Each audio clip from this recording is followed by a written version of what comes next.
The Adventures of Tom Sawyer by Mark Twain. Chapter 1. Tom? No answer. Tom? No answer. What's gone with that boy, I wonder? You, Tom? No answer. The old lady pulled her spectacles down and looked over them about the room. Then she put them up and looked out under them. She seldom or never looked through them, for so small a thing as a boy. They were her state pair, the pride of her heart, and were built for style, not service. She could have seen through a pair of stove-lids just as well.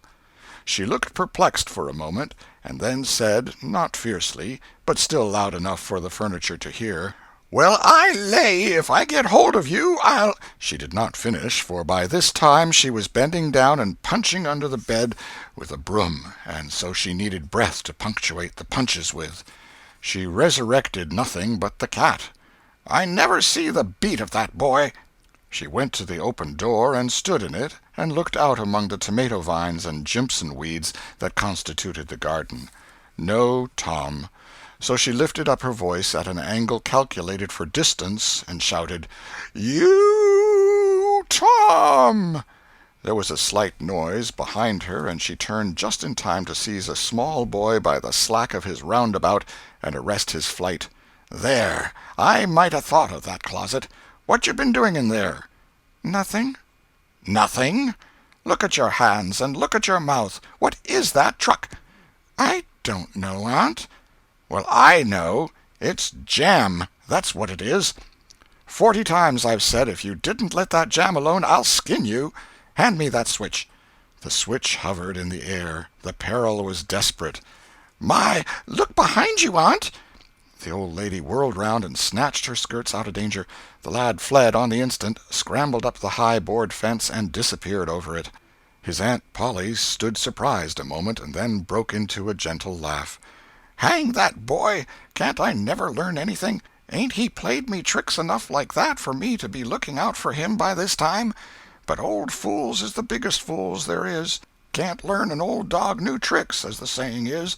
But my goodness, he never plays them alike 2 days, and how is a body to know what's coming? He 'pears to know just how long he can torment me before I get my dander up, and he knows if he can make out to put me off for a minute or make me laugh, it's all down again and I can't hit him a lick. I ain't doing my duty by that boy, and that's the Lord's truth, goodness knows. Spare the rod and smile the child, as the good book says. I'm a-laying up sin and suffering for us both, I know. He's full of the old scratch, but laws o' me, he's my own dead sister's boy, poor thing, and I ain't got the heart to lash him somehow. Every time I let him off my conscience does hurt me so, and every time I hit him my old heart most breaks. Well, well, a man that is born of a woman is of few days and full of trouble, as the Scripture says, and I reckon it's so. He'll play hooky this evening. That's southwestern for afternoon. And I'll just be obleeged to make him work tomorrow to punish him. It's mighty hard to make him work Saturdays when all the boys is having holiday, but he hates work more than he hates anything else, and I've got to do some of my duty by him, or I'll be the ruination of the child." Tom did play hooky, and he had a very good time. He got back home barely in season to help Jim, the small colored boy, saw next day's wood, and split the kindling before supper. At least he was there in time to tell his adventures to Jim, while Jim did 3/4 of the work. Tom's younger brother, or rather half-brother, Sid, was already through with his part of the work, picking up chips, for he was a quiet boy and had no adventurous, troublesome ways. While Tom was eating his supper and stealing sugar as opportunity offered, Aunt Polly asked him questions that were full of guile and very deep, for she wanted to trap him into damaging revealments. Like many other simple-hearted souls, it was her pet vanity to believe she was endowed with a talent for dark and mysterious diplomacy, and she loved to contemplate her most transparent devices as marvels of low cunning. Said she, "Tom, it was middling warm in school, wasn't it?" "Yes'm." "Powerful warm, wasn't it?" "Yes'm." "Didn't you want to go in a-swimming, Tom?" A bit of a scare shot through Tom, a touch of uncomfortable suspicion. He searched Aunt Polly's face, but it told him nothing. So he said, "No'm. Well, not very much." The old lady reached out her hand and felt Tom's shirt, and said, "But you ain't too warm now, though." And it flattered her to reflect that she had discovered that the shirt was dry without anybody knowing that was what she had in her mind. But in spite of her, Tom knew where the wind lay now, so he forestalled what might be the next move. "Some of us pumped on our heads. Mine's damp yet, see?" Aunt Polly was vexed to think she had overlooked that bit of circumstantial evidence and missed a trick. Then she had a new inspiration. "Tom, you didn't have to undo your shirt collar where I sewed it, to pump on your head, did you? Unbutton your jacket." The trouble vanished out of Tom's face. He opened his jacket. His shirt collar was securely sewed. "Bother! Well, go 'long with you. I'd made sure you'd played hooky and been a-swimming, but I forgive you, Tom. I reckon you're a kind of singed cat, as the saying is, better'n you look, this time." She was half sorry her sagacity had miscarried, and half glad that Tom had stumbled into obedient conduct for once.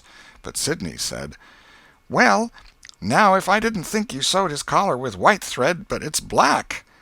"Why, I did sew it with white, Tom." But Tom did not wait for the rest. As he went out the door, he said, "Siddy, I'll lick you for that." In a safe place Tom examined 2 large needles, which were thrust into the lapels of his jacket, and had thread bound about them. One needle carried white thread, and the other black. He said, "She'd never noticed if it hadn't been for Sid. Confound it! Sometimes she sews it with white, and sometimes she sews it with black. I wish to Jiminy she'd stick to one or t'other. I can't keep the run of 'em. But I bet I'll learn Sid for that. I'll learn him." He was not the model boy of the village. He knew the model boy very well, though, and loathed him. Within 2 minutes, or even less, he had forgotten all his troubles.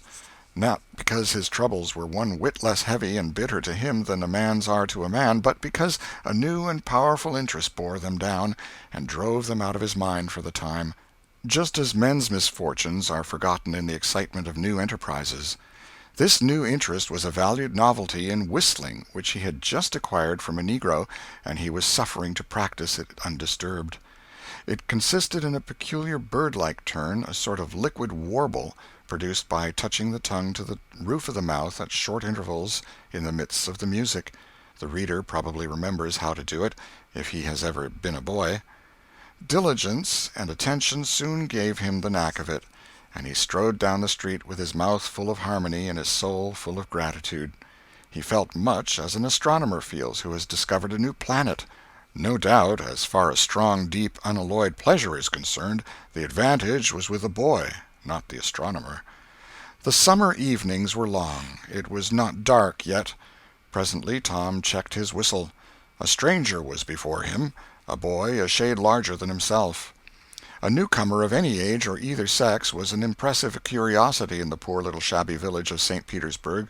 This boy was well dressed, too, well dressed on a weekday. This was simply astounding.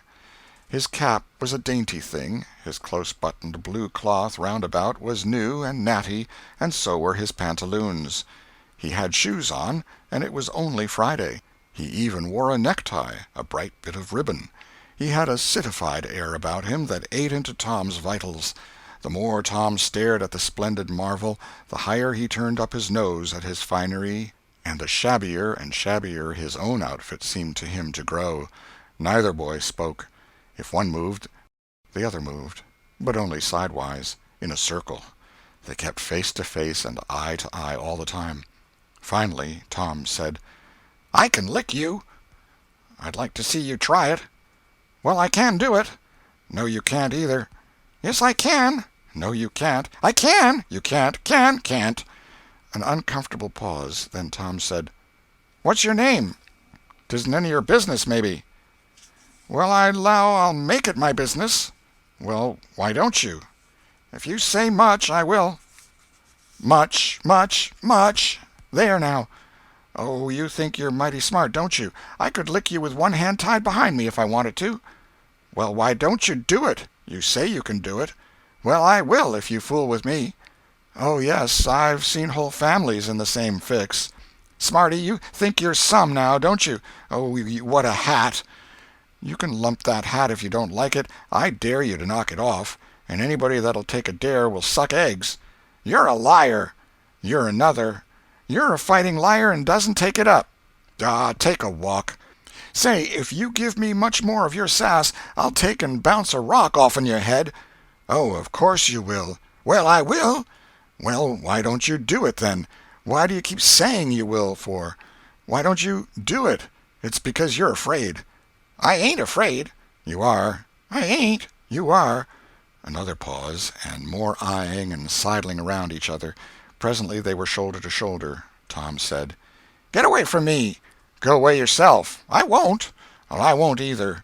So they stood, each with a foot placed at an angle as a brace, and both shoving with might and main and glowering at each other with hate. But neither could get an advantage. After struggling till both were hot and flushed, each relaxed his strain with watchful caution, and Tom said, "You're a coward and a pup. I'll tell my big brother on you, and he can thrash you with his little finger, and I'll make him do it, too." "What do I care for your big brother? I've got a brother that's bigger than he is, and what's more, he can throw him over that fence, too." Both brothers were imaginary. "That's a lie." "Your saying so doesn't make it so." Tom drew a line in the dust with his big toe and said, "I dare you to step over that, and I'll lick you till you can't stand up. Anybody that'll take a dare will steal sheep." The new boy stepped over promptly and said, "Now you said you'd do it. Now let's see you do it." "Don't you crowd me now. You better look out." "Well, you said you'd do it. Why don't you do it?" "By jingo, for 2 cents I will do it." The new boy took 2 broad coppers out of his pocket and held them out with derision. Tom struck them to the ground. In an instant both boys were rolling and tumbling in the dirt, gripped together like cats, and for the space of a minute they tugged and tore at each other's hair and clothes, punched and scratched each other's noses, and covered themselves with dust and glory. Presently the confusion took form, and through the fog of battle Tom appeared, seated astride the new boy, and pounding him with his fists.